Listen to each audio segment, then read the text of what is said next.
ഞാൻ ദേ കബോർഡ് തുറന്നപ്പോ ദേ ഇങ്ങനെ ഒരു സാധനം കുറച്ച് ദിവസമായിട്ട് വീട്ടിലിരിക്കുകയാണ്. ഇത് എങ്ങനെയെങ്കിലും ഒന്ന് ഉപയോഗിക്കണം. ഞാൻ നോർമൽ ഇത് വറുത്താ തിന്നാറ്, പക്ഷെ വെറൈറ്റി ആയിട്ട് നമുക്കിത് നമ്മുടെ അരിയുണ്ടയിലൊന്ന് ഇൻകോപ്പറേറ്റ് ചെയ്ത് നോക്കിയാലോ. ഞാൻ ഷുഗർ ഉണ്ടാക്കുന്നില്ല എന്ന് പറഞ്ഞ് കംപ്ലൈന്റ് ചെയ്ത എൻ്റെ പാത്തൂന് ഈ വീഡിയോ ഞാൻ ഡെഡിക്കേറ്റ് ചെയ്യുന്നു. പിന്നെ ഇത് ഞാൻ എൻ്റെ അമ്മാമ്മൻ്റെ അടുത്തുനിന്ന് കടം മേടിച്ച റെസിപ്പിയാണ്. ഇതിനാദ്യം വേണ്ടത് മട്ട അരിയാണ്. ഞാൻ അതേത് ഇവിടെ കഴുകി വെച്ചിട്ടുണ്ട്. പിന്നെ വേണ്ടത് തേങ്ങ, ശർക്കര, പിന്നെ മഖാന അല്ലെങ്കിൽ ലോട്ടസ് സീഡ്. വളരെ ഹെൽത്തി ആയിട്ടുള്ളൊരു സാധനമാണ് ഇത്.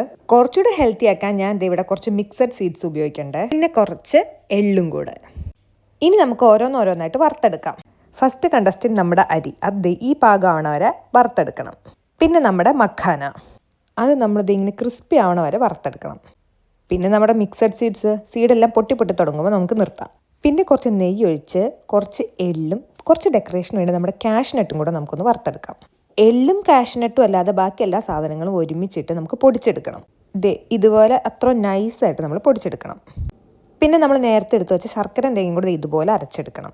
നമ്മളുണ്ടാക്കിയ പൗഡറും തേങ്ങയും ശർക്കരയും പിന്നെ എള്ളും കാഷ്നട്ടും കൂടെ ഒരു പാത്രത്തിലിട്ട് നല്ലോണം കുഴച്ച് ഈ ഒരു പരുവത്തിലാക്കിയെടുക്കാം. പിന്നെ നമ്മുടെ ഉണ്ടകൾ നമുക്ക് ഉരുട്ടിയെടുക്കാം. ഷുഗർ ഉള്ള ആൾക്കാർക്ക് അത്ര ഹെൽത്തി ഒന്നുമല്ല, പക്ഷെ നമ്മുടെ കുട്ടികൾക്കൊക്കെ 4 മണി പലഹാരമായിട്ട് കൊടുക്കാൻ പറ്റിയ നല്ല സൂപ്പർ ഹെൽത്തി ഐറ്റം തന്നെയാണ്. അപ്പം തന്നെ തിന്നില്ലെങ്കിൽ ഫ്രിഡ്ജിൽ വെക്കുന്നതാണ് നല്ലത്.